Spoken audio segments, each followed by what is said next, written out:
is the same one besides this one. So then I'm like, I'm gonna remember all this changes that, and then there's that backup bill for where you put What did, that little battery. So I put it in there. Did it? So I hooked it up to the film and was my truck and started right up. So we're supposed to go to the railway. everybody ready to rock and roll?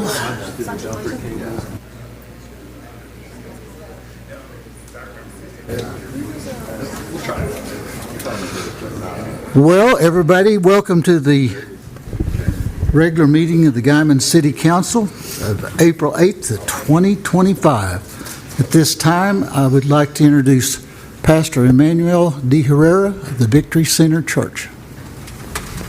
Please stand. I know him. He's a good guy. Used to work for Good us. afternoon. If y'all stand with me. Father God, we just thank you for today. We just pray over this meeting. We thank you, Lord, for guiding and directing us. Pray for this city council meeting and pray for the members and for the citizens of this town. And we just thank you, Father God, for your provision, your wisdom, your love. And we just pray, Lord, to guide us and direct us. In Jesus' name, amen. Amen. Mr. Setzer, would you lead us to the pledge? I pledge allegiance to the flag of the United States of America and to the republic for which it stands, one nation, under God, indivisible, with liberty and justice for all.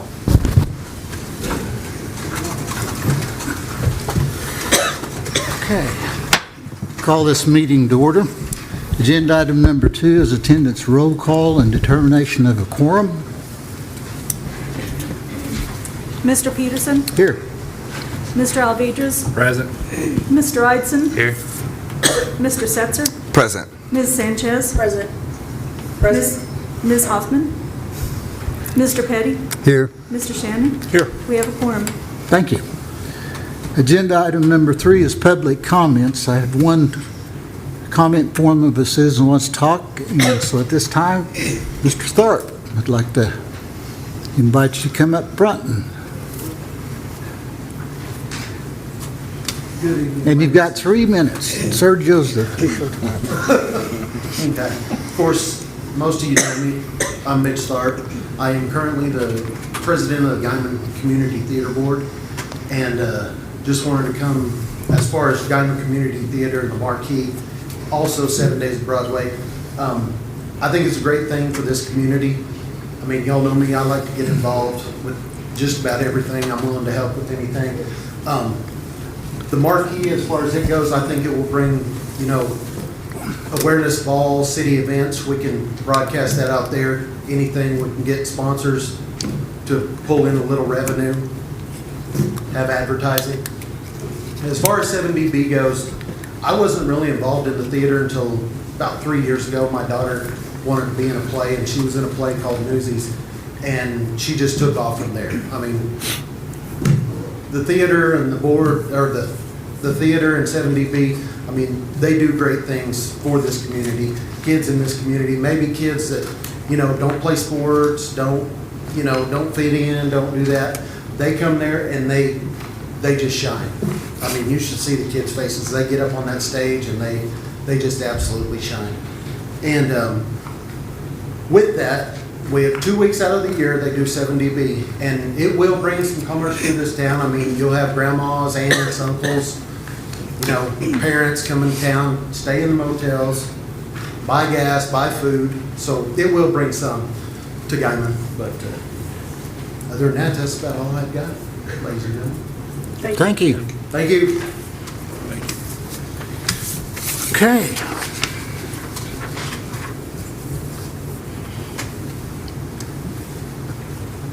All right, agenda item number 4 is to conduct a public hearing to receive input for closing out the Community Development Block Grant, CDBG, for the improvements made to a portion of the city streets in the Latham Edition. Mr. Shannon. Thank you, Mr. Mayor. I need to read a comment that is part of the grant process to officially close this grant for the year 2024. The City of Guymon was awarded 2 community development block grants through the Oklahoma Department of Commerce to make improvements to a portion of the city streets. 1, the project benefited 70% of low to moderate leveled income citizens in the project area. Number 2, the grant amount was $300,000. The city contributed an approximate amount of $922,592, making the total project cost approximately $1,222,592. The grant and local funds were used to pay for engineering and design, surveying, grant administration, and construction cost. The project did not result in the displacement or relocation of any citizens according to the anti-displacement and relocation plan adopted by the City Council at the beginning of this grant award. And the 4th and final is a final inspection was made by Park Hill Engineering on November the 25th, 2024, and deemed complete. That's it? That's it. All right, thank you. So, does anybody have anything they'd like to add to getting some streets fixed? Okay. Agenda item number 5 is approval of the consent agenda. Make a motion to approve the consent agenda. Second. Have a motion and a second. Idson. Aye. Setzer. Aye. Sanchez. Aye. Alvedras. Aye. Peterson. Aye. We've got 5 ayes. Agenda item number 6 is discussion and possible action to approve resolution number 25-07, a closeout resolution approving and accepting the Community Development Block Grant CDBG program as complete. The resolution is attached. Any comments, discussion, motion?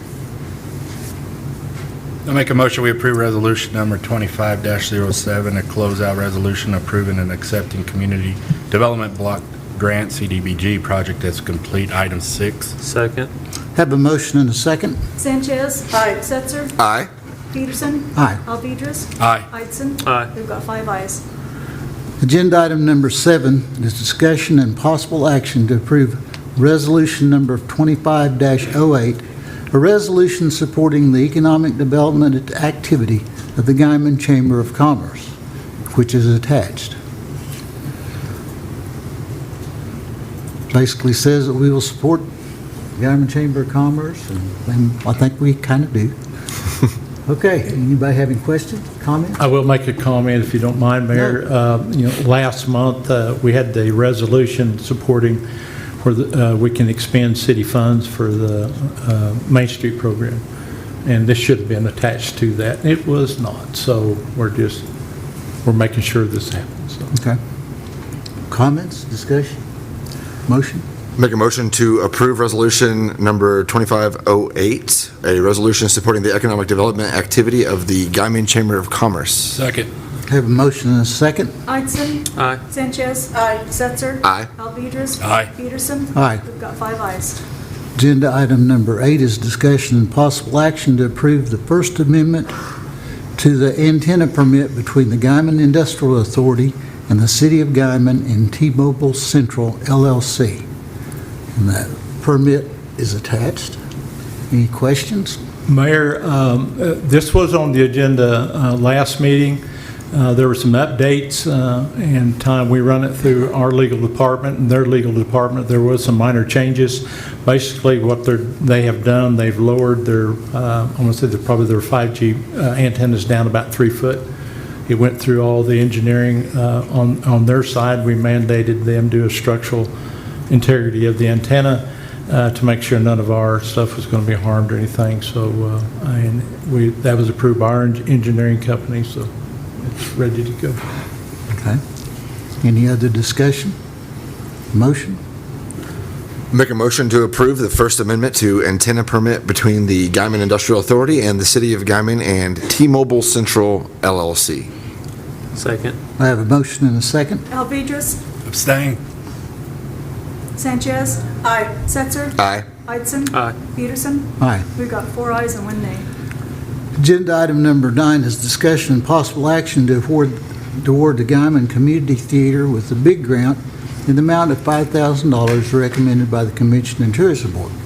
Yes, ladies. Hi, so in the March meeting at the Convention Tourism meeting, they recommended that the community theater be granted the full $5,000 for the BIG grant, the Business Improvement Grant, so that the community theater can redo their marquee outside. I'd like to ask Mr. Thorpe a question. Thorpe. Thorpe. Sorry. Yes, ma'am. So, your total cost is $55,068.59, right? Correct. How much funds have you guys raised so far for? I know we have an anonymous donation coming in for $25,000. I believe we also have, just guessing, like 5,000 or 10,000, I think, for the rest of it. And the $55,000 cost was actually a neon, redoing it with neon. I am in the process of getting bids to upgrade to LED. So, and I'm sure it will be more expensive. And I will get back to Mr. Shannon and all of you with that information. But I know the 5,000 will for sure help, and it will be put to good use. So you're still seeking donors as well? Absolutely. Yes, anything else, ladies? Any discussion, questions? I'll make a motion that we award Guymon Community Theater with a big grant in the amount of $5,000 recommended by CNT Board, item 9. Second. I have a motion in 2 seconds. Setzer? Aye. Idson? Aye. Alvidrez? Aye. Sanchez? Aye. Peterson? Aye. We've got 5 ayes. Agenda item number 10, had discussions with the city manager, and I think we want to table this at this time. Is that correct? If that's the pleasure of the council. Yeah. I'll make a motion, we table item 10. Second. I have a motion and a second. Sanchez? Aye. Idson? Aye. Alvidrez? Aye. Setzer? Aye. Peterson? Aye. We've got 5 ayes. Agenda item number 11 is discussion and possible action to approve funding in the amount of $25,700 for the 7 Days of Broadway as recommended by the Convention and Tourism Board.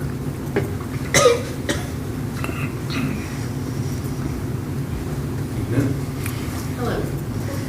We are the board from 7 Days of Broadway. This is our president, Charles Boyd. I'm our legal bulls, the vice president.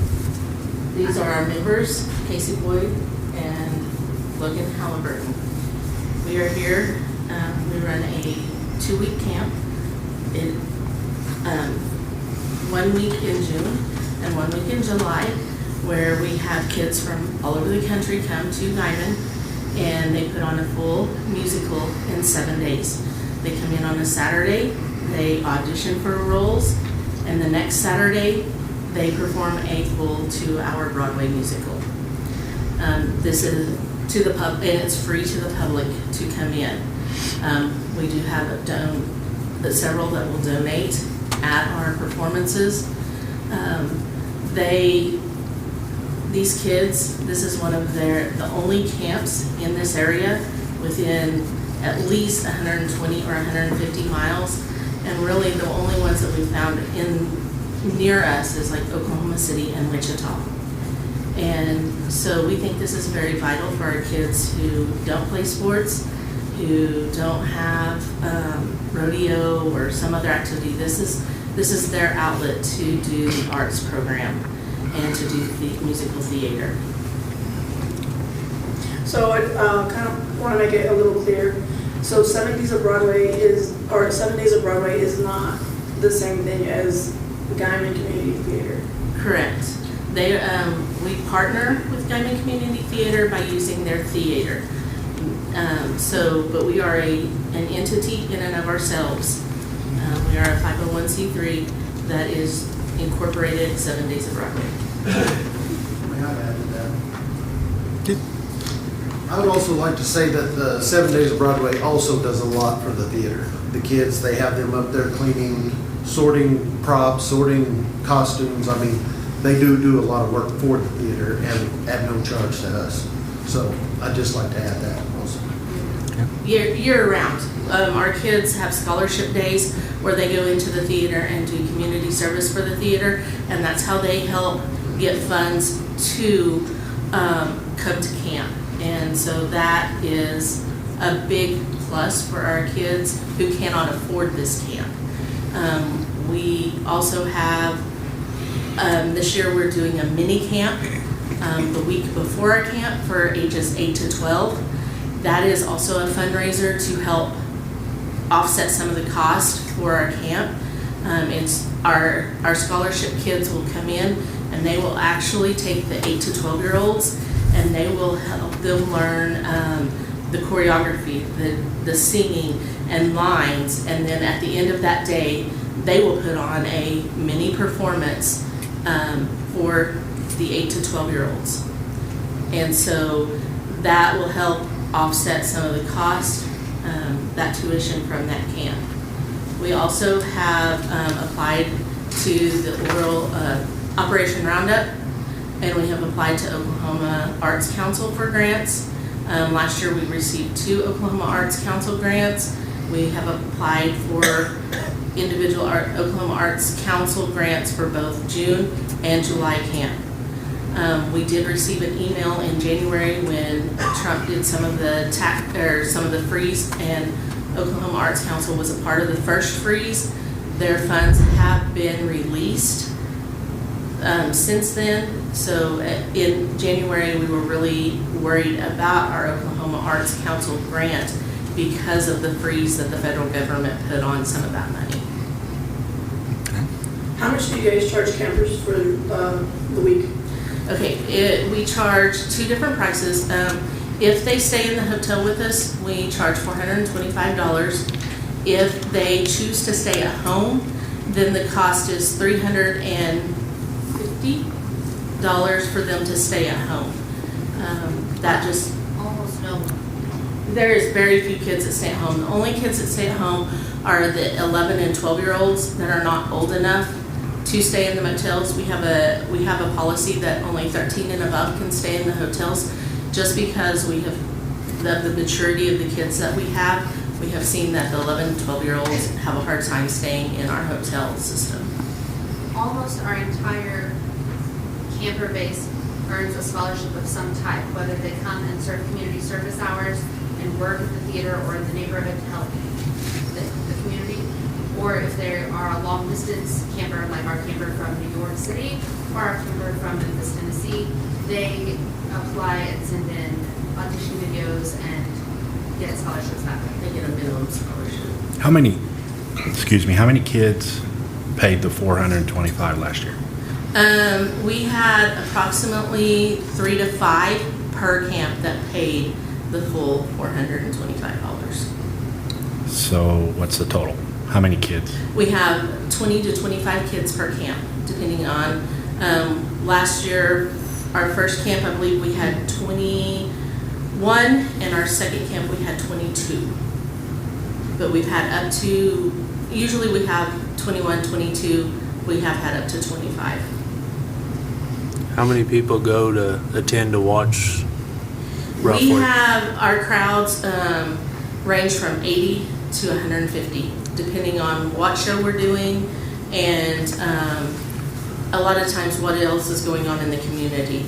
And since there are 2 performances, roughly 300 people attend both camps. So why don't you charge at the door to watch? We do not charge at the door because our parents have already paid to have their kids come to camp. And we feel like that's a double whammy on our parents, because a lot of times it's the families that, not all, but a lot of times it's the families who come to the performances to watch their kids, and we feel like that's a double whammy on them. We also have found that a lot of people, when you put a donation bucket out there, will give more than what the ticket price is. And it also helps, families say, if we're charging $10 a ticket that maybe can't afford to bring brother, sister, aunt, uncle, who gives them an opportunity to come see the kid also. Plus, the first couple camps, that were going on, we had so much help from the community. It was our way to give back, to do a free performance for everybody. Speaking of, that is also, all of our meals, we have been completely donated by members of this community, either a business in this community, families in this community, the Rotary Club, Delta Kappa Gamma. They come in and they provide the meals, so that keeps our costs down also. We do try to, if we're out at a public establishment, provide a tip or some sort of donation in that regard for helping us. You know, a small, a tip if they are waitresses. What's the administrative cost? What's So administrative breakdown? cost is everything but the lodging, which is mentioned in the packet, as well as marketing. It is rights to the show, it is set building, it is scholarships, et cetera. Everything that else basically that is encompassed to put on a show. We do have a lady that comes from Tulsa who has been in movies and on Broadway that comes and does our music. We have a gentleman from New York City who has a dance studio in New York City and has certificates from schools there in New York City that come out and they help us put these programs on. So it's not just local people, we bring in professionals to help us put this camp on. Plus our musical accompanying us from Liberal. Yes, I'm sorry. Yeah, our artistic talent, which we seek payment for through Oklahoma Arts Council. And to Jason's point about charging for people to attend, we have gone back and forth with the companies that give out those rights for those shows because they do wish that we would charge because they want to see more of a return on that. Yeah, I mean, you go to any sporting activity or anything, they're always charging Correct. a small fee. Yes, we've not done that yet. We hope to avoid that. As a nonprofit, we're not seeking profit. We're not trying to make a profit to turn around and give it to them. We are trying to serve these kids in this community, and that's our main goal. Yeah. How do you advertise for your camp? Okay. We have a Facebook page and that we advertise our camp for. We also, all of our past campers, we have a group me, but this year we started something new. We got some data analytics and we got emails from all the local schools within a 120-mile radius, plus some communities like Enid and, was it just Enid? Enid and Woodward, that we know those kids have come before. We have several kids from the Enid area. So we sent out a mass email to all the schools that have their theater department, their music department, sometimes even their drama or their English department. Any email that we could get, we sent this out. We also sent it out to some of the community theaters in those areas, and we also sent it to some dance studios that we knew of to advertise for this camp. How much money did you? Sorry. How much money did you raise for the camp this year so far? How much money did we raise this year?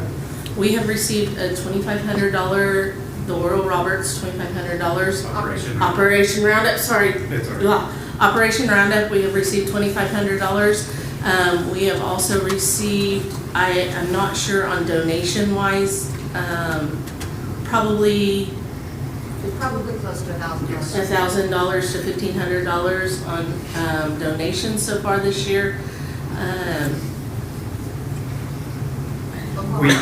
Oklahoma Arts Council, we received 2 grants at the end of last year in the total of $9,700. And I believe that is what we've received since the last camp. But the 9,000 was basically to recover. Reimburse Yeah. from. And this started at OPSU. Okay, At the some time, history on this, in 1996, they started this camp at OPSU, and this camp went from there to Liberal, and then on to Wichita. And 3 years ago, we brought this camp back to OPSU. And then Guymon Community Theater, we were carrying all of our stuff from Guymon Community Theater over to OPSU, like our sets and our costumes. And so we talked to the board and we came up with a partnership so that we could be at Guymon. And that has been the best decision ever for this camp, because I have had kids tell me, our kid from Memphis, Tennessee, she had been in, actually her mom was the one who started the camp in 1996, and she had been at the camp in Wichita, and when we brought it back to Panhandle State, and then she also came the last 2 years when we've had it at Guymon, and she said, I have never felt a community that felt more like home than here. She said, I know this is where this camp is supposed to be, because we have been so welcomed by this community. And to Arlene's point, the reason we brought it back to the Panhandle was because that's where it originated. It was to serve rural community. It had moved away from that through different administrative people who had owned it. And those that came on board, such as myself, Arlene, and Casey, decided we wanted to bring it home and serve the community again. Have you tried OPSU partnered with finances or whatever? If they, I don't know how they do that. They weren't interested. They were not We're not? interested. Okay.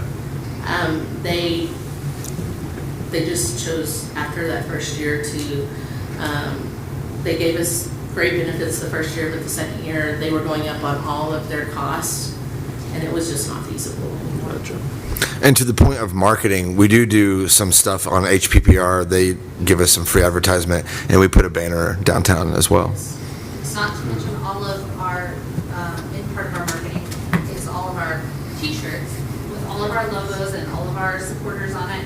And our kids wear them anytime we go anywhere, and they perform for community members all over town multiple times per camp. Can I add to that?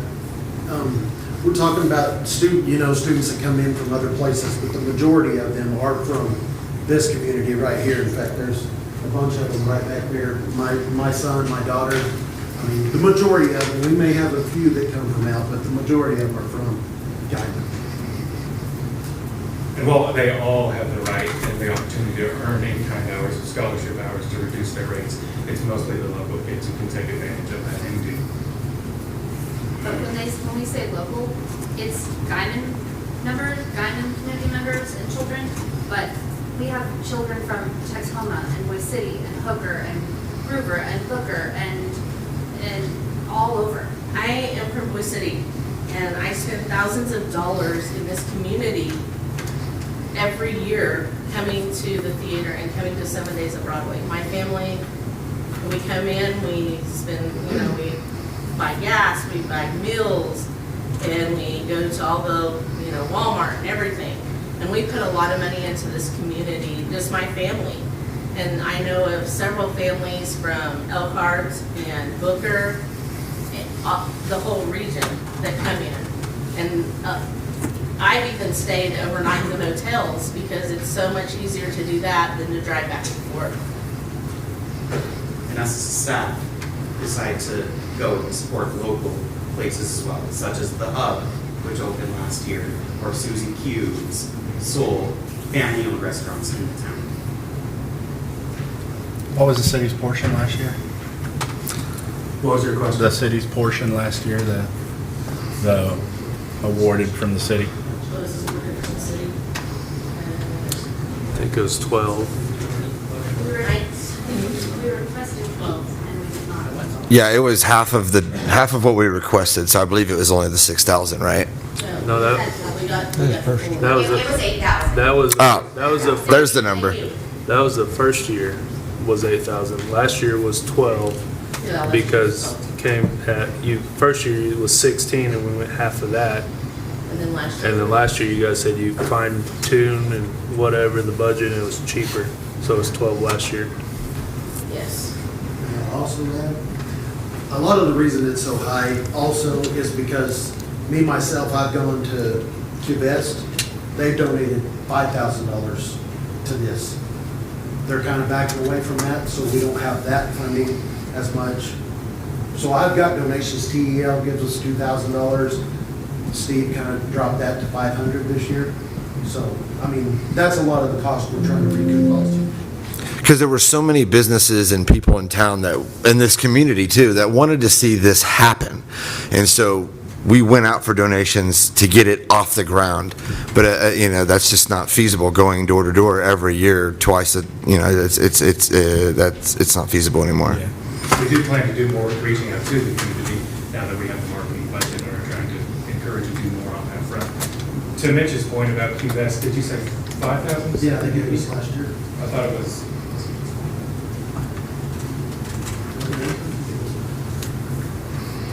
Maybe on, But we've also looked into grants from other parts of Oklahoma.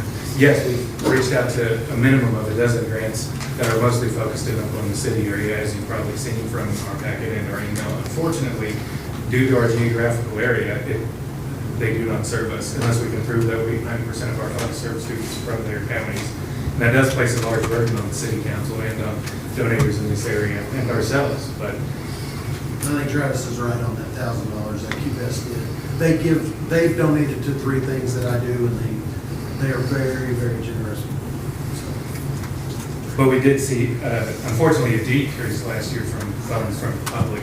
I think people were simply feeling the squeeze that everyone was feeling last year. But hopefully that we can encourage everyone, participation will improve, and we can see more from the public. And we were encouraged by Convention and Tourism last year to ask for this amount. They actually wanted us to ask for more. And really, if you've looked at the revenue that the Convention and Tourism Fund has generated only this year, it's enough to fund this request and the request that's coming up after us for the motorcycle rally. And a big part of that was encouraging marketing, which we Right. So I mean, we don't even touch, this is 5% of what Convention and Tourism actually has available if you look at the funds. What's your total estimate cost for this, your 7 days of Broadway, both weeks? The total estimated cost is $41,500 a week for both weeks this year. yes, And that's motels and yes, that's all inclusive. all inclusive. The rides, this year we are doing Grease. It's one of the ones that the kids wanted, but with Grease, because it's so popular, the rides are a lot higher than if we would do a different show. Not only did we have to pay for the rights for the musical, we had to pay extra rights for the songs as well. Yes. For each song that we used. Since the popular songs come from the movies, we had to seek rights from Universal as well as Paramount. You ever seeing this program funding itself in the future, or always going to be donations? Sergio, I apologize, what do You ever see this program funding itself in the future, or always going to be on a donation basis? I think at this point, it's safe to say we require donations to operate. It would be wonderful if in the future we were able to establish ourselves well enough that we can create a sustainable way of doing this, but at this time, donations are required. I mean, if we didn't have grant opportunities for the community theater, none of that would have ever existed either. We would have gone away with the community theater back in the 90s. When the Pattersons started the community theater here in town, we've always utilized OAC grants, convention tourism grants, things like that to keep afloat, because it's a tough balance. And in that balance also, we are trying to keep our costs low for the kids, because we have several in our community that if we didn't have our costs, well, if we put our costs to where we were funded totally in and of ourselves, those kids wouldn't be able to come. There's several families that they wouldn't be able to be there, and we do it for them. Yeah. Not just, we have to reach all of our demographics that we have. Right, we don't wish to disclude anybody simply due to lack of funds. And we've had a few kids to where last year they did not have to pay anything other than the deposit. Yeah, they pay the deposit, which is $150. But to that point, instead they tended to work scholarship hours, and that's how they earn. Yeah, they earn their right. They earn their rights. They offset their costs. They are working for that scholarship. It's not that we're just At the giving minimum. out the scholarship. They are working community service for the scholarship hours.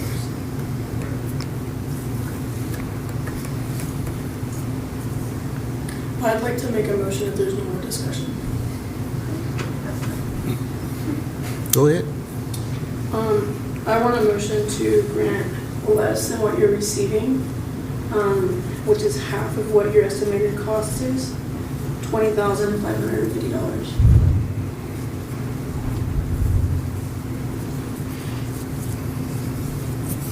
Second. Have a motion and a second. Ms. Sanchez, did you say 20,580? 50, 20,550? yes. Setzer? Aye. Eidson? Aye. Alvidrez? Aye. Sanchez? Aye. Peterson? I'll say aye. We've got 5 ayes. Thank you. Thank you. One last point I'd like to make, just to thank Nick for his public comment, as he is president of the GCT board and I'm president of 780. We don't serve on either board, but we work well, maintain them, and I feel like it's been a good relationship and we built a good relationship. Like I said, most of you on this panel know me personally, and before, my daughter got involved, I was probably against theater also, like, that's a waste of time. But since I've been in it, it is really rewarding. I mean, and that theater, anytime y'all want to come for a tour, I'll rent it. So it's a work in progress. And anyway, thank you very much. Thank you. Thank you, guys. Thank you for supporting us in the Guymon community. All right, agenda item number 12 is discussion and possible action to approve funding in the amount of $25,000 for the Iron Thunder 5-state run as recommended by the Convention and Tourism Board. Yes, sir. Hello, my name is Quentin Jones, or in the motorcycle community I'm known as Little Bear. I'm the president of the local chapter of the Priesthood Motorcycle Ministry. And what we're doing is we have stepped in to take over the Iron Thunder 5-state run, which was ran by the Iron Thunder Motorcycle Club, as their members are no longer in good enough health to run and do that any longer. So with me today is several of my chapter members, all from right here in the community of Guymon. This is something that we're very passionate about. The 5-state run is purely motivated by giving back to the community and supporting the people of this community that are in trouble and need a hand up. It's very personal to me because Iron Thunder Motorcycle Club helped my nephew when he was in need and had to have heart surgery. So it's something very personal to us, and it's something we want to see to continue to succeed and grow. So in that, since we've taken over as the directors of this run in January of 2025, our mission is to grow it and to help the community of Guymon. And what we've done to do that, we're a member of a organization called the Council of Clubs, and it's motorcycle groups that come together to, what the council's basic function is to fight for rights for motorcyclists. And our membership in that has allowed us to send our flyer to 500,000 people across the state of Oklahoma and Texas to try to get them to come to our run. And just recently, we are also members of the Motorcycle Riders Foundation, which is for safety for motorcyclists. And that flyer has now been sent to every member nationwide in the MRF to try to get them to come support this run and what it does for this 5-state region.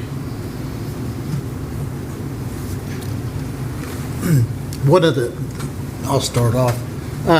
In your application, under your budget, you showed 4 expense items: marketing, porta potties, building rent, and the meal.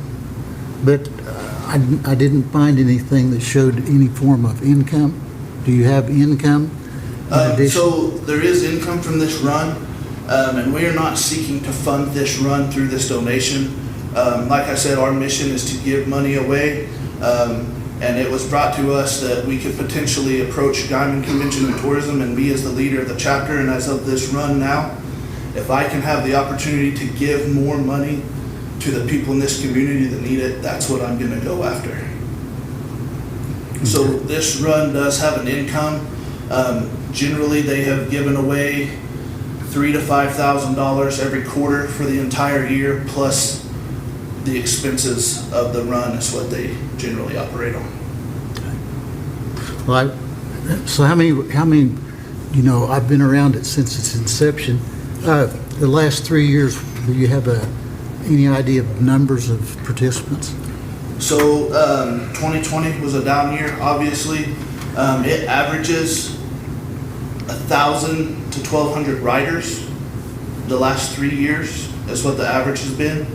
But that's on registered riders. That does not count the passengers, the sweep trailers, the families that come.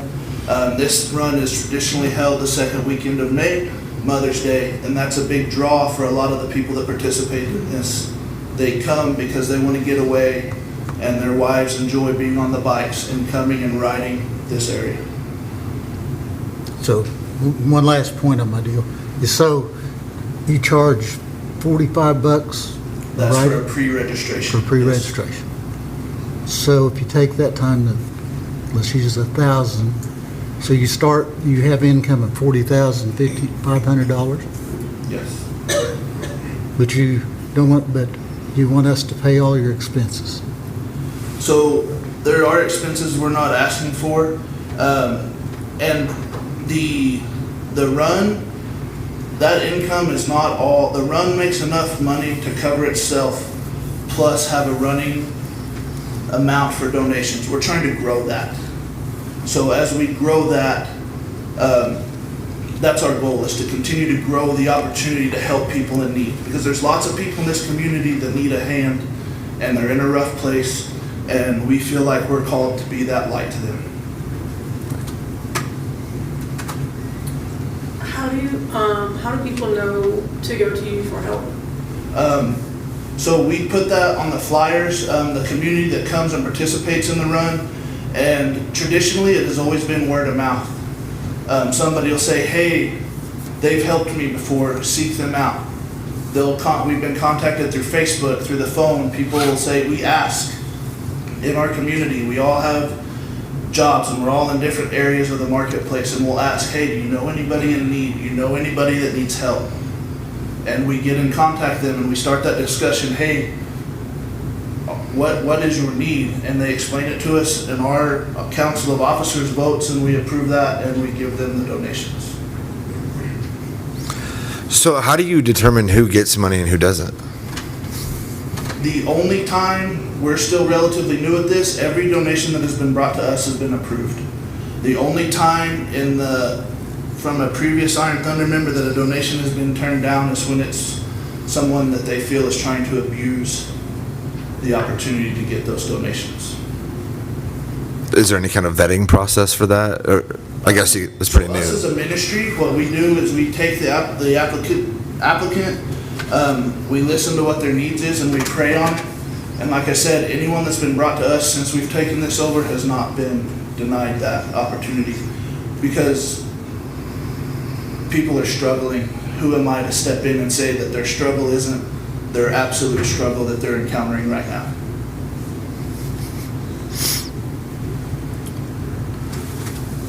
One thing from an administrative point of view, on the application, it does say no other funding sources, but if you're charging, so that's a funding source. So I'm a little, there is funding that like you do generate. Charge for the run. Right. Yes, and that, when we were filling that out, we talked to somebody that had filled out an application before, and that's what we went on. And that's why we filled it out. That the example we were given showed what we were seeking funding for, not how we are funding our run. I think what you're doing is very commendable. But as stewards, you know, City of Guymon, your presentation, you want us to fund it so you can give more money on your behalf to people in need, right? So, yes, but the aspect of that, of how we understand that, is people will understand that parts of the run, the things we ask for, it will be noted that they're sponsored and provided. That stuff has been provided by Guymon Convention and Tourism, is how we were instructed that it would be to be presented to them, that this stuff, we are being helped with this to provide these services to the community. Right. I think it would be in your best interest possibly to ask if the city would help with the cost of some of your expenses. I think that would be better received. That's my opinion. So. Also, maybe you can clear something up for me, but attached here is your status of nonprofit, which is New Life Worship Center. Yes, sir. But then it says you're applying as the priesthood MM on behalf of the Iron Thunder 5-state run. So how that works, New Life Worship Center is where the priesthood was founded. And that's how the chapters of the priesthood operate, is under their 501(c)(3). They do business as their individual chapters, which is us, the Priesthood MM, the No Man's Land chapter. So at the advice of our national officers, we created to keep the money separate. So there was 100% separation between our chapter and what we're trying to accomplish with the 5-state run. We started an account doing business as the Iron Thunder 5-state run, so that everything would be completely separate and could be documented as so.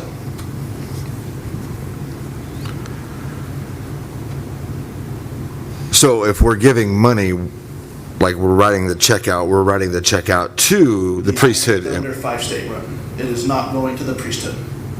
Okay. Because the funding request is for the priesthood. That's the organization that's written down here, so I was just want to clarify. We're the organization that hosts the 5-state Right. run, but the 5-state run is its own entity. Right. We do not put our branding on any of the flyers. There is no branding that says the priesthood on any promotional items for the 5-state run. It all says Iron Thunder 5-state run.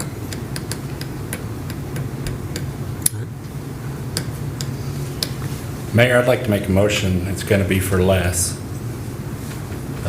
I understand, and the good that they are doing for the community is just, I don't think it's in, anyways, I'm just going to make a motion.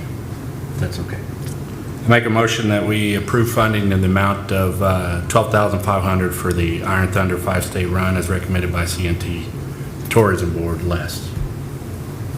I'll second that. Have a motion and a second. Setzer? Aye. Eidson? Aye. Alvedras? Aye. Sanchez? Aye. Peterson? Aye. We've got 5 ayes. Thank you guys very much for your time. Thank you for what you do. And good luck. We hope this grows and grows and grows. And I think it will. Okay. Agenda item number 13, monthly report from Main Street Guymon.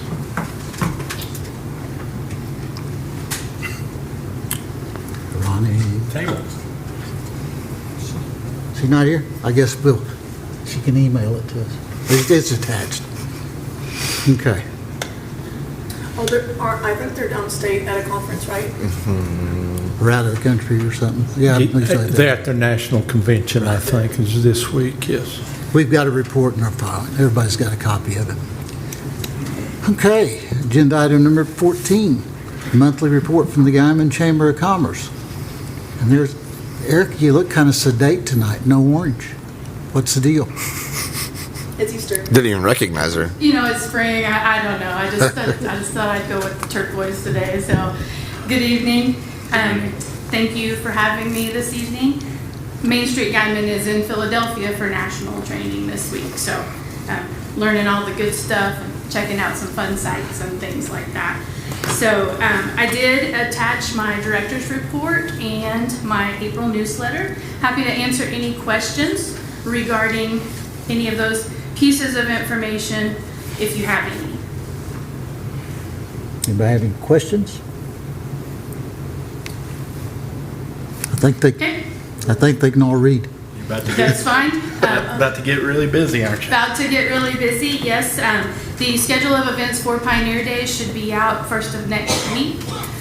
So we're finalizing just a couple of touches on that, and we will be ready to get rocking and rolling with that. OPSU Rodeo will kick us off on the 24th, and we'll move through all of the fun stuff up to May 4th. So parade registration is out. Queen and Marshall have been announced. Mercantile is filling up. So, yeah, it's gonna be fun.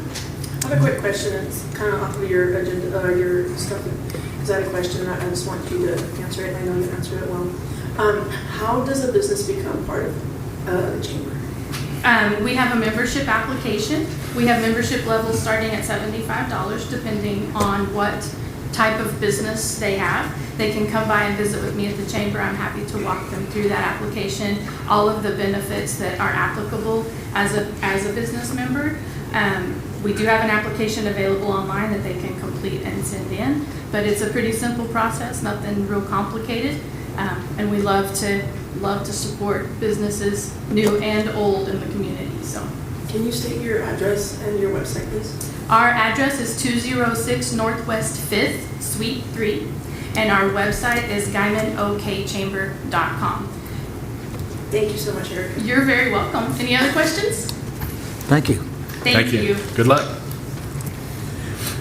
Okay, agenda items 15, 16, and 17, I'm going to refer to the city manager in Livonia.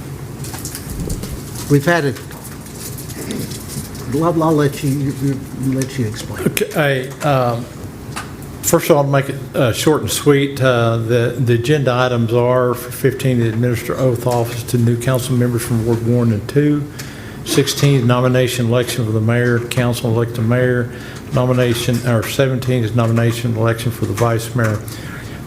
Staff, city clerk, we'd like to just table that and do that at a special called meeting, if that's permissible with the court, not the court, the council. We come to judge. Maybe next Monday night. The 14th is the 14th. Does the 14th work with everybody? What time?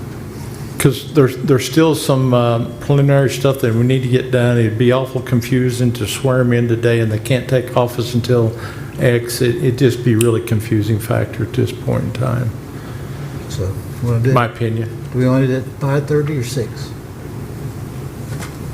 6. 6 is good. 6 is good. 6. Let's just keep it at 6 then. Flashing gang signs at me. So we'll have a special meeting at 6 o'clock, Geraldine. Thank you. There you go. Okay. You need a motion to table 15, 16, 17? Please.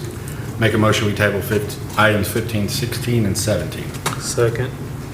Have a motion and a second. Sanchez. Aye. Peterson. Aye. Setzer. Aye. Alvedras. Aye. Eitzen. Aye. We've got 5 ayes. Okay, we're adjourned as the Guymon City Council, and we're going to reconvene as, what do you want to do next, Lavona? GUA. Okay, we're going to convene as the Guymon Utilities Authority.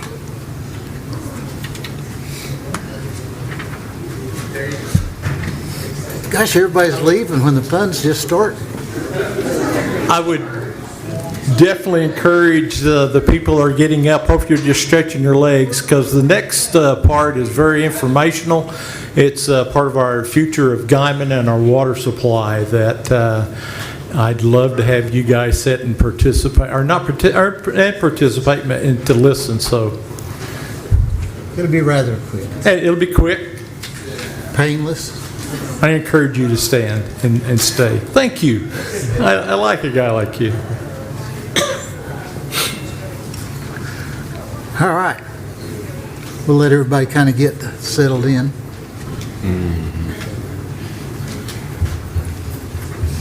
Okay. I'll call this meeting to order, the regular meeting of the Guymon Utility Authority. We've already done agenda item number 2. We've already done agenda item number 3, public comments, unless somebody's happened to change your mind. Don't see that. Agenda item number 4 is public notification and presentation by Mac McKinley regarding the lead and copper rule update that we're getting ready to get to embark upon. Mac. Good evening, Mayor, Council. I have a presentation, it's just 4 slides. It's just going to be brief about our lead and copper rule. But just before that, since we had a nitrate exceedance you were aware of the last month, just wanted to update you on that. if you have any questions, please stop me. But last Friday, we issued a press release after our last lab came in on our nitrate levels at our Cactus pump station, which is where we had our exceedance. It came in at less than half of the regulatory limit, so we're good. Our water is safe for people of all ages again. And we've just what we've done to since then, we sampled each well to identify the problem well. We shut the well down, resampled. That's the sample we just got. We purchased a nitrate meter, a handheld meter that we can use. We can't be used for regulatory compliance, obviously, but we can use it to monitor more closely all the wells and see if there's a problem before it gets out to the public. And Steve and Josh, the water department, have been sampling all the wells, and so that's where we have well 25 off at the moment, and if we have a need for volume, we may use that well again at a lower rate where the whatever's leaving that pump station is still below the regulatory limit, so we'll be able to monitor that. And that's it. I mean, if you have any more questions on that. So is well 25 pretty much kaput's offline now? It's offline now, but again, if we run into a crunch this summer, we may turn it on, but at a much slow rate. So. But only when necessary. Yeah, okay.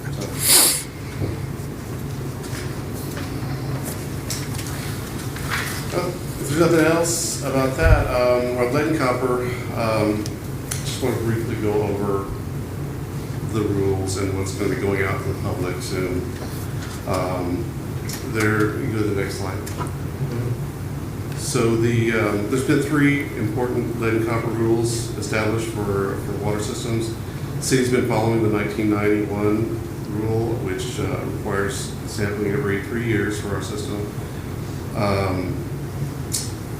We don't have any confirmed lead service lines, but we selected a set of houses to sample that may have lead service lines, so that's just the way all the systems have done that. If they know they have lead service lines, they'll sample those. We don't have any confirmed. But none of our samples have ever come back even close to a trigger level. I think trigger level was 15 parts per million, and later was lowered to 10. I don't think we've ever had anything above 3 or 4. I'm not mistaken.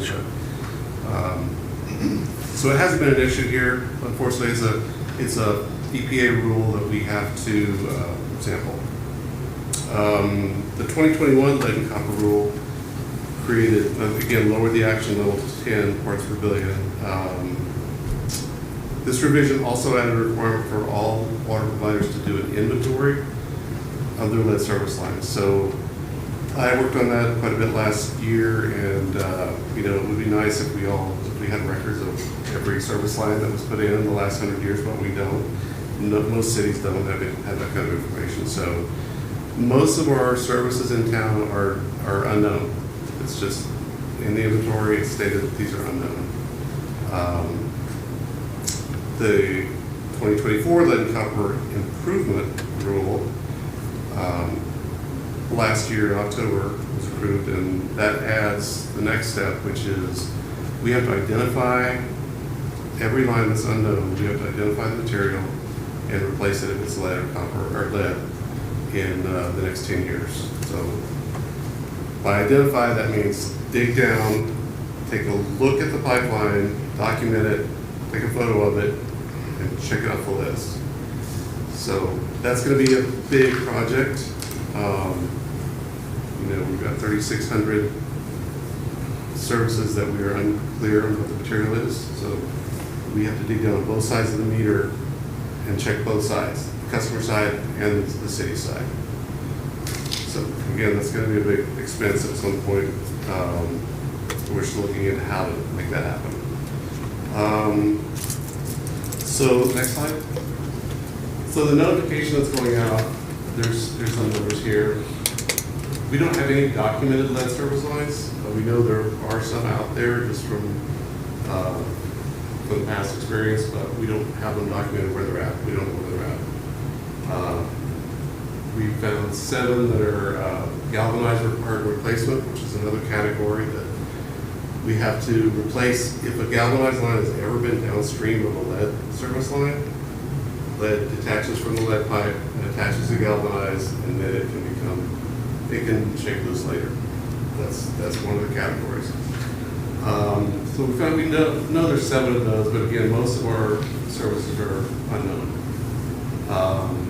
The 1,054 non-lead that we know are there because they were known to have been installed after the city banned lead in 1983. And the other ones, there's some of them that we actually, since we started documenting, as the guys go out and do work at the meter, they will check those sites while they're there, and we'll add it to our inventory. So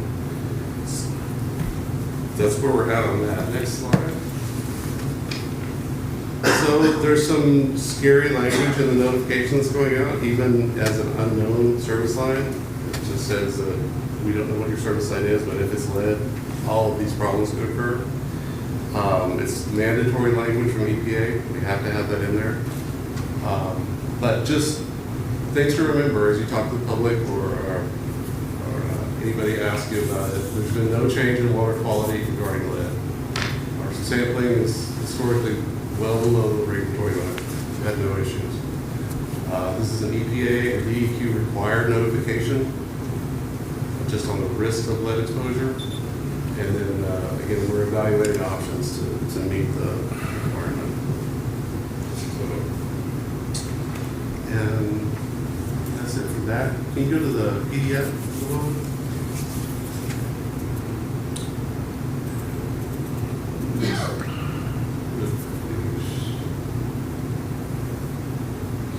There's an example here of the notification that's going to go out for most of the city, which is unknown. And there's a QR code there and a link on this version, so you can bring up an actual inventory. So that was part of the notification requirements, is to have our inventory public so anybody can look and see, do we know that their house has a lead service line or not. You go scroll down and you can get to a map. So this is a map of the whole city. As you can see on here, the index, most of those are unknown. If you go there and you click on any one of those services, you can find your house or your neighbor's house and click on it and tell you that it's unknown if it's gray, or if it's blue, it'll say non-lead, and it will say how you determined it was non-lead, either because it was installed before 83 or because we actually looked at it. Anyway, this is all part of the requirements that we have in the 2021 rule. So that's really it. If you have any questions on that, I just wanted you guys to be aware that this is coming out in the next month or two. As I said, we've got April and May on the slide, but I'm going to try to get it out as soon as possible. But just so you're aware, in case people ask, this is what it is. It's just a data requirement. Do we have any plans on when we're going to start digging and getting this research taken care of? We're working on that. We don't know for sure exactly where we get it done. I mean, it would require hiring extra staff for 10 years or hiring a consultant or a contractor to do it.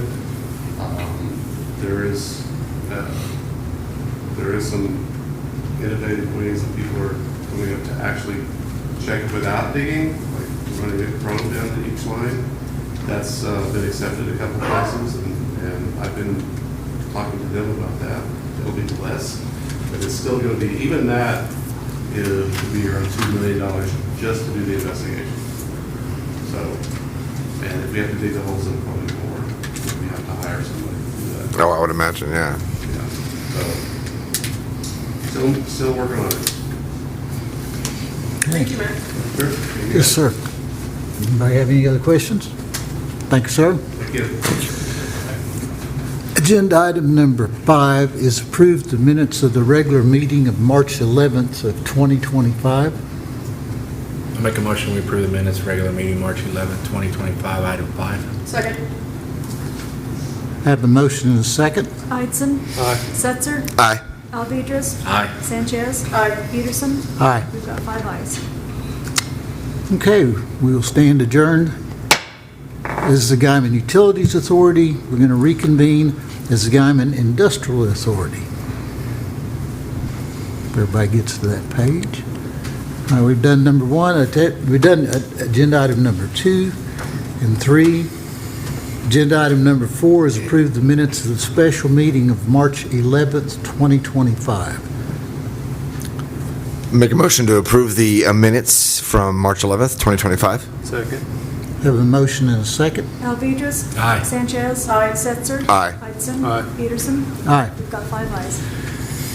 Agenda item number 5 is discussion and possible action to approve the first amendment to the antenna permit between the Guymon Industrial Authority and the City of Guymon and T-Mobile Central LLC. I'll motion to approve the First Amendment to antenna permit between the Guymon Industrial Authority and the City of Guymon and T-Mobile Central LLC. Second. Have a motion and a second. Setzer. Aye. Alvedras. Abstain. Idson. Aye. Sanchez. Aye. Peterson. Aye. We've got 4 ayes and 1 nay. Agenda item number 6 is reports from committees, council members, and the city manager. Anybody want to be first?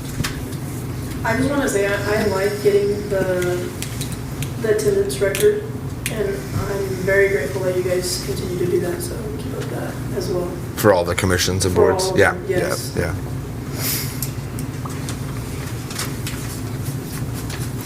Do anything? Well, I have a farewell speech prepared if, yeah, I'll let you go first. Well, it's going to be short and sweet, but I do, the city does have a guest, Jason Turk with Clearwater. Jason, he's our gas consultant, our natural gas consultant, has a little update kind of where we're at. Also, while he's making his way up here, I did provide the council the revenue and expenditure reports in a short form. I did take on recommendation to kind of itemize some stuff out on the Nash Soccer Complex. So if you have any questions about that, short crash course before Jason gets to talking. We're already 25% through this year. That's like a quarter, isn't it? So, yeah, so everything looks good. We're staying within our budget, within the municipal law, and so far so good. So we'll see what the summer brings. So, Jason, thank you for coming. Well, I feel the pressure to be very efficient with my time, so I'll get that done. So looking forward to hearing that. First of all, just thank you for allowing me to be here. Thank you for letting us work for you. You know, we do consider it an honor and a privilege to be a part of what you're doing here, a large part in managing your natural gas system. We know how important it is. We take it very seriously. You know, one of the things when we were working on this for a little over a year, I think, before we even put this together was, you know, we're going to be here. You know, we're not going to come in and sell you something, sign a contract, and show up 3 years later or show up on an email or something like that. We're here and we're going to stay here. We look forward to working with everyone, do the best job we can. So thank you for that. You know, we're off to a great start in 25. We've already saved over $500,000 in real money compared to 24 and also compared to 23. So it's happening and it's a good thing. We will also be transitioning, you know, and doing the entire thing in 26 like we talked about. Right now we're protecting the price financially. But heading that way, one of the things I want to do is provide some market intelligence, what's going on in the natural gas market. As you all know, it's constantly moving. You know, it's been, over time, it's been anywhere from $2 a unit to $15 to $20 to even $100. So this thing's moving around. We have our group of people that keep their eye on it every day, our trading group, our gas control group, research group. So there's been some changes. I wanted to some fundamental market changes. I wanted to quickly just kind of touch on those. Liquid natural gas, what you hear referred to as LNG, ports and terminals are opening at a fairly rapid rate now, which means more of the U.S. natural gas is going overseas. Europe, Asia, different places there. The spreads there are worthwhile. Right now, you can get $15 to $25 a unit, depending on where and a few other details. But so it's worth the producers to send gas over there and pay the cost for transport because they can make more money. Thus taking more supply out of the United States, and that actually is going to continue to grow. Right now, they're already up to 17 BCF a day going out, and that number is going to continue to climb to 20 plus BCF. You probably heard about a lot of the data center development that's taking place, building new data center for AI and other things. Those are really large energy consumption needs to make those run. The electricity that's necessary are very largely going to be natural gas fired. So that's going to be another pull, a new pull on natural gas pricing or natural gas supply trying to meet demand. So those are two big changes. Right now we're already a little, it's not all doom and gloom, but I want to give you the reality that's taking place because it is changing. Right now, this year, so far, we're well below the 5-year average of what's normally in the entire comprehensive storage ability of the United States, partially because we had a really cold weather across the United States, and then partially because of some of these factors. So, looking forward into providing some risk management, kind of trying to prevent that, or trying to ensure that you're always in a position of pricing to your customers that can be paid, because there is, catastrophic scenarios of $100 gas and you can get wiped out in a month. We're looking at fixed prices out for the next, near term, year, 2 years, etc. Well, we got our eye on that. The pricing's already been put into those type of fixed pricing positions, and they're going to continue probably to escalate. So, and you've already have this established in your contract that we can go out and secure some pricing for you when the market provides the opportunity. So we're on top of that. We're probably going to do something this month, relatively soon. And what our approach will be, and what has really worked for us in other cities in the past, is to come up with kind of a blended structure to where we're securing enough of the future load for Guymon at a secured price that's within a budget which can be paid reasonably, and then also blending that in with market pricing from month to month. So it doesn't become, I don't want to go too deep into the weeds, but we've seen this happen where the market's going up, and so everyone runs to lock in a price and locks it in at $9 or $10, the whole enchilada, and then the market changes and gas goes to $4 or $3, and all of a sudden everyone asking, why are we paying this price when now the market is here? And of course it can happen the other way too, and that's why you need that protection.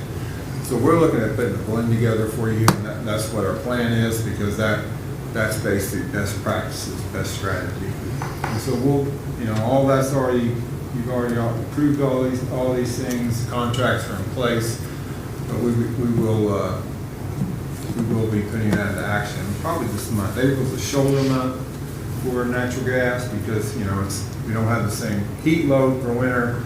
We're not into all the electric generation for summer. So this is a nice time of year to do something like this. So just kind of want to give you an update, say hello, and we'll continue to do this. And like I said, just really thankful for the opportunity, and also thankful that we're already seeing, some real actual benefits already taking place. Thank you. Yep. Thank you. Thank you, Jason.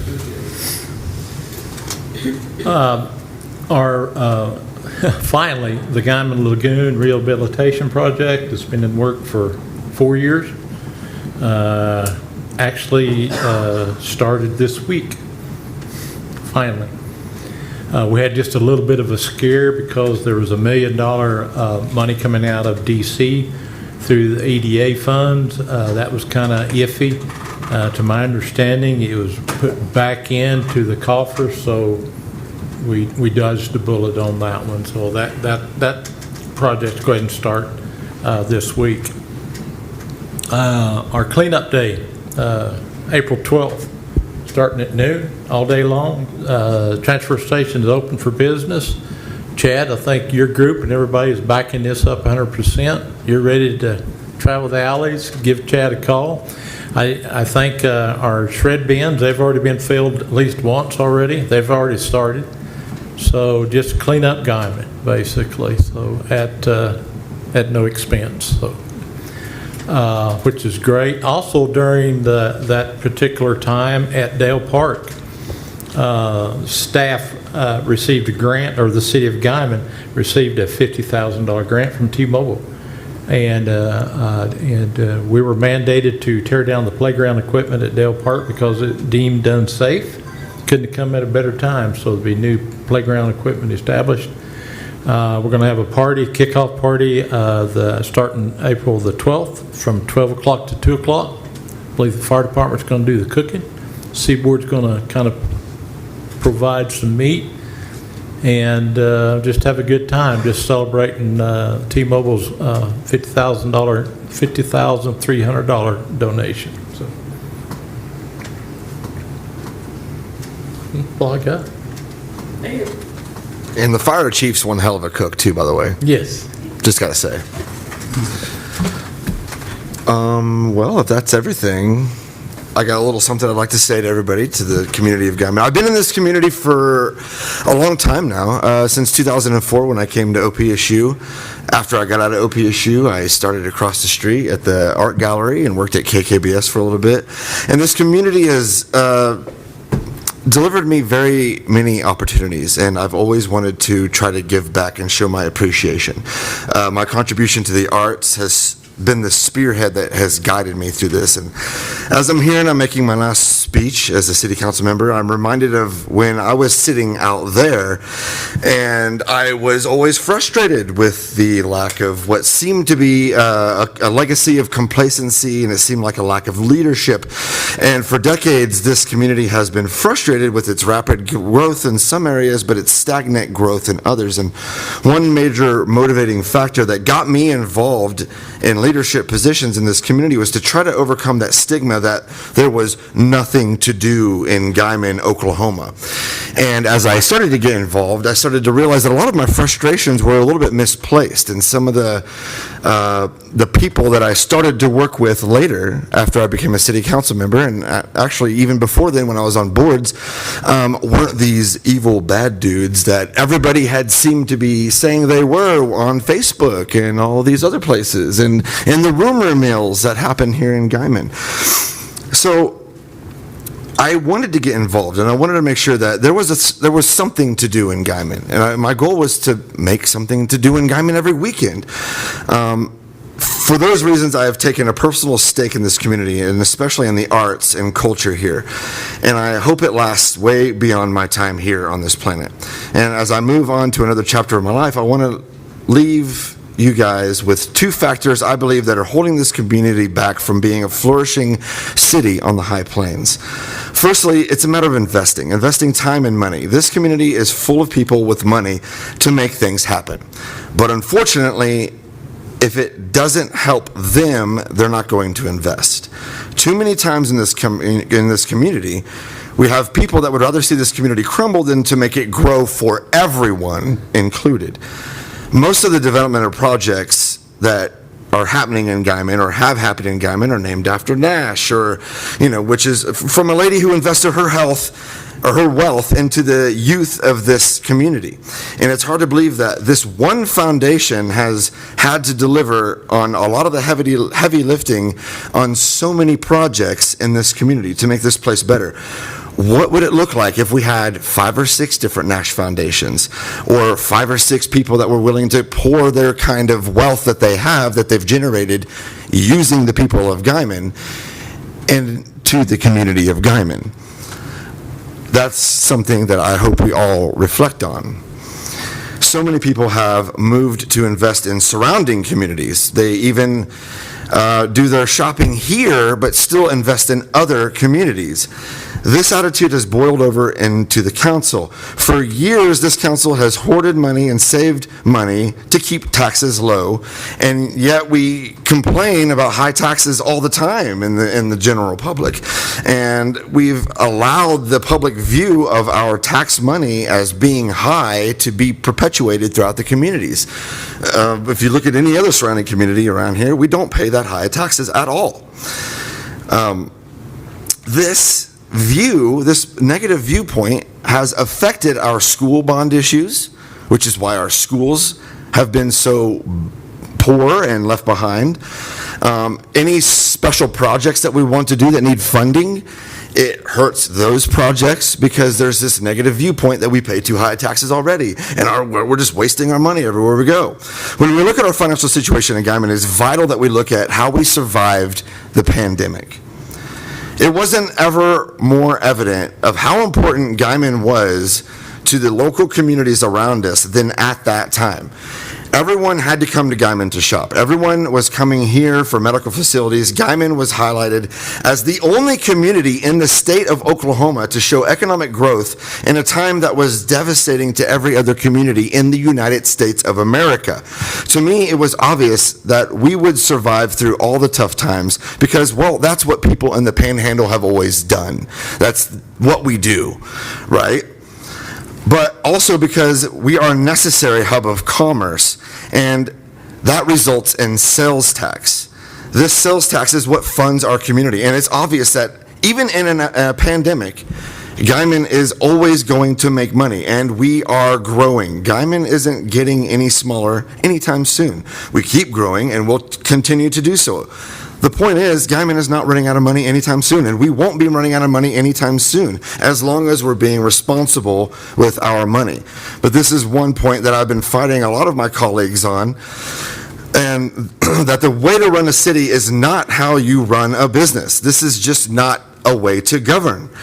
In a business, people get to pick and choose where they work and where they do business, but in a city, you don't have that choice. We don't have a choice. Some people don't even have a choice of what house or apartment they live in within the city. So, brings me to my last point. The second part of why I think, what I think Guymon could do to make it a little bit better. This community of toxicity has to change. Divisions among us, from classes, from poor to rich, the division among races, from white to Hispanic to African to Guatemalan, the division created among communities that surround us yet use our resources, and division based on hate that's manufactured on Facebook and whatever social media that happens to stir the toxicity that day. We even have division among religious sects of our community. And for a town that has a church on every corner, we seem to have a lot of hatred and bigotry in this community. Spend 2 days reading the complaints and comments on Facebook, and you'll see exactly what it is I'm talking about. Too many people in this world want to spend time complaining on the internet and do not want to get involved. We need less talkers in this community and more doers. We need to give those internet keyboard warriors less attention and appeal because most of them don't even live here. They used to, but they moved away. So they forfeited their right to bitch, right? One of your doers is leaving to do things in other communities. And as I lead, I want to pay heed to a vital warning. Come together and expand the things that bring us together in this community, or this community will forever be a place of hatred and misunderstanding. I truly believe that the arts, the parks, the community events like Pioneer Days and the Christmas Parade, 7 Days of Broadway, the poker run, they bring us together in every walks of life. These are the things that our responsibility as council members to improve upon and grow. We don't build businesses, we don't start companies, we give a place for those things to be. That's our job as city council. And nobody wants to invest in a community that doesn't have good parks, that doesn't have a good community, that doesn't have good hospitals, churches, or schools. 2 of these things are within your control. And I am forever grateful to this community and as I come back each summer to help out with 7 Days of Broadway, I hope to see this legendary community flourish, not just grow, not just survive, but to thrive and be a beacon of arts and culture to be admired by the rest of the state and the country. This is my farewell to the City Council, but not to the city of Guymon, for this place will always have a place in my heart. And I'm done. Thank you.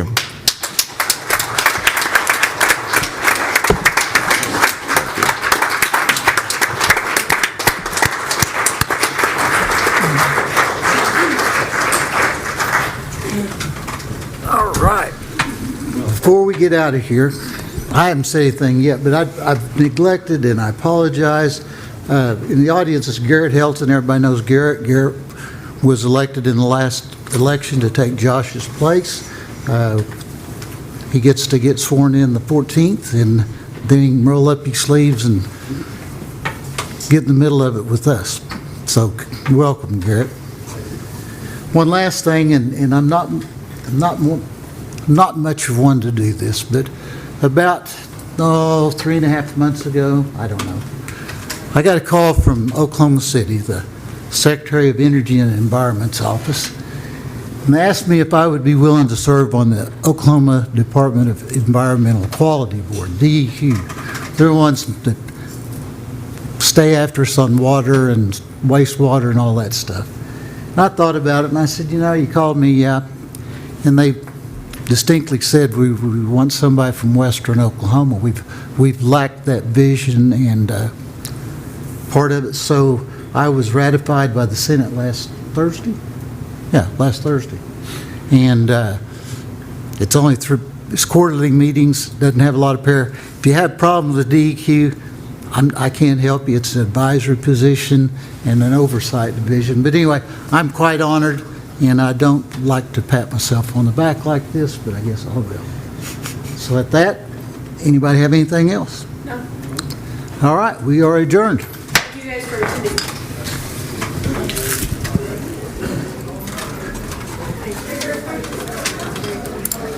Well, you and the boys have a big night. Let me do that for you. Oh, you don't have to do that. See you around.